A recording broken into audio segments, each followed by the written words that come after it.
The government's definitely not. When you say government, it's always, oh, no. It's not, oh, yeah. Because the government always sucks. So it's weird.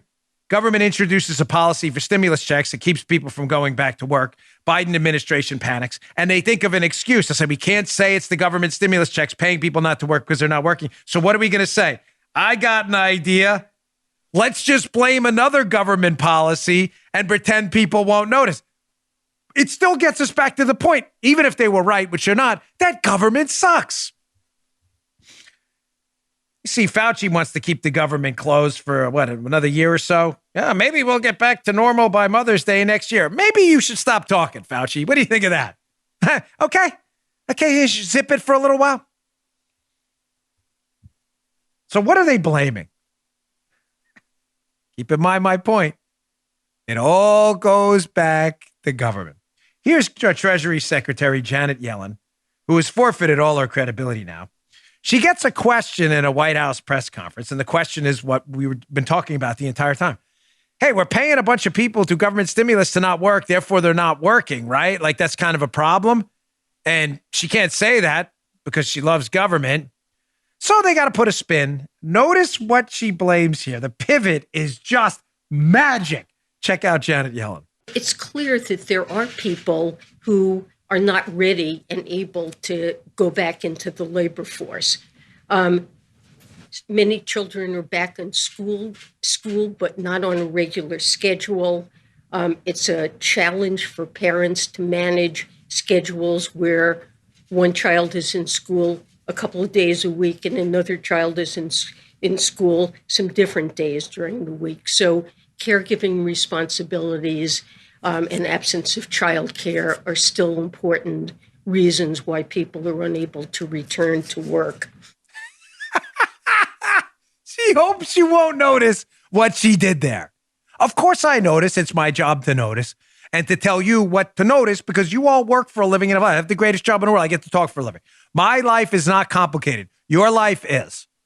You all bust your butts, get your fingernails dirty and work for a living, and my admiration for you is endless. No joke.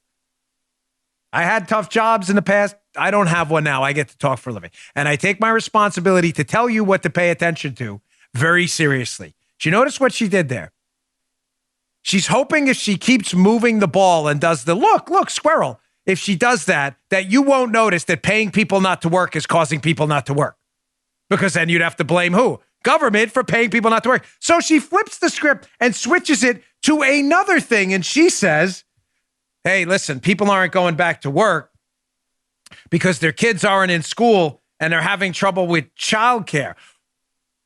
That's another government policy, though, isn't it? So governments, so just to be clear, Janet, by the way, the childcare thing, I'll get to that in a second. That wasn't by accident that she mentioned childcare. Hold on, hold that. In your mental timeout box, just hold it in the penalty box. So Yellen, who doesn't want to admit the government screwed things up, hopes you won't notice that by deflecting to, well, parents, kids aren't in school, so they can't go back to work, and that's why it's got nothing to do with stimmies, neglects to tell you that it's government, again, it's keeping your kids out of school. Convenient how she leaves that out, right?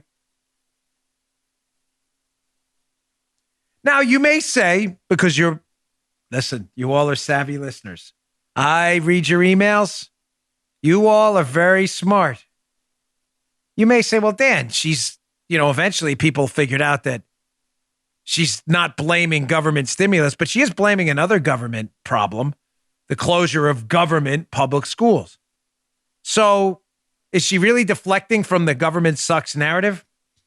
She is. And she's deflecting it to another narrative that, yeah, government may suck keeping your schools closed, but don't worry. I have a solution for government sucking by paying you not to work and then keeping your kids out of school so you don't work to take care of your kids at home and then get paid more to not send your kids to school and not work. I have another solution. What's the solution?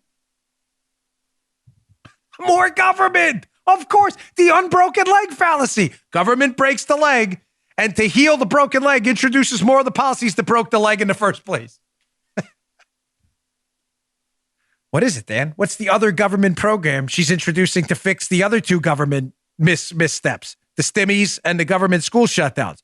It's government childcare. More G. The G fails once. The G fails twice. Introduce more G. Where they get the G from? It's not like, yo, G, like when I grew up in New York City. That's not the G I'm talking about. When I was a Secret Service agent, we had a government car. They just called it the G ride. This is the government ride, the government car. This is the G. Introduce more of the G. And the G now is that's why she mentioned childcare, because all of a sudden the Biden administration wants $225 billion to nationalize childcare and make childcare a government program too.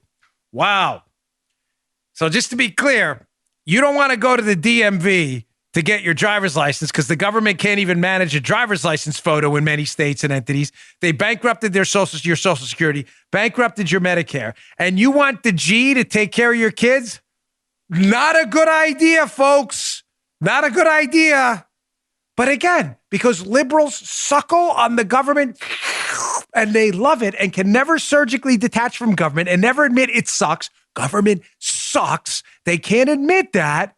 They want more government despite the multiple failures of government. Now they're pushing for a government childcare program costing $225 billion. Now you get it? The Yellen pivot. The media picks this narrative up right away, by the way. You'll start hearing now over the coming days, the Biden jobs miss, the disastrous jobs report that came out on Friday. People need childcare, folks. That's why. Not the stimmies. It has nothing to do with the stimmies. People need childcare, folks. Only the government can fix it. More government to fix the government problem after the government problem that caused the government problem. We're going to introduce another government problem that caused the government problem to fix the problem we caused. We need childcare.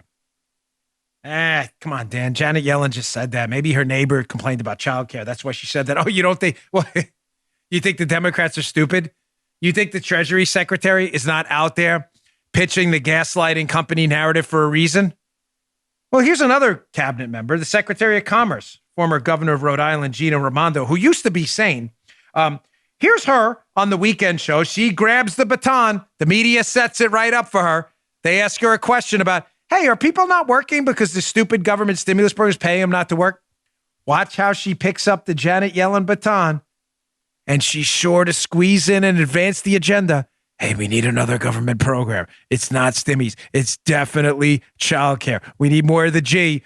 Watch how Gina Raimondo, Biden's Commerce Secretary, picks up this baton and jets with it right away. Check this out. Women in particular, between 3 and 4 million lost jobs in this pandemic. It fell on their shoulders because in most families, women bear the burden of the pandemic more than any others. Is there a particular friction to women getting back into the workforce that you've seen that makes this recovery particularly difficult for women? Yes, absolutely. So first of all, women are clustered in the industries that were hit the most, you know, the lower skill service jobs, waitresses, working in hotels. And we all know that those industries were hit the hardest. So women were put out of work in greater numbers.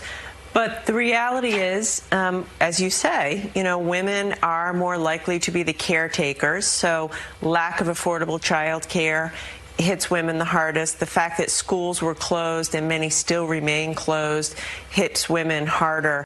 Notice, you see it? Did you catch it?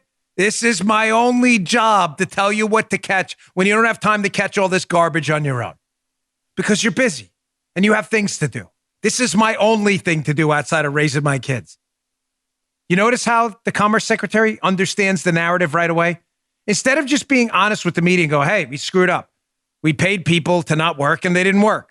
So we're going to pay people less than unemployment than they would by going back to work, which will incentivize them to go back to work. That's what a normal, rational person would do. These people aren't normal and rational. They love government and they hate you.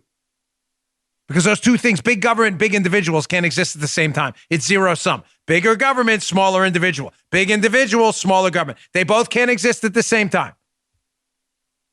It's a zero sum game, folks. You can't give your money to the government, right? And then have the government spend it while you spend it. It's your money. It's gone. The government took it. You can't spend it anymore. Zero sum. You either can pick where your kid goes to school, therefore big individuals, or your government picks where your kid goes to school, big government. You either pick where you open your chest in a heart attack because you have government-run healthcare or you have private healthcare. You either pick or the government picks. Either one. You lose. But they can't admit that. So notice what she did there. Rewind the tape and watch it again. She does two things.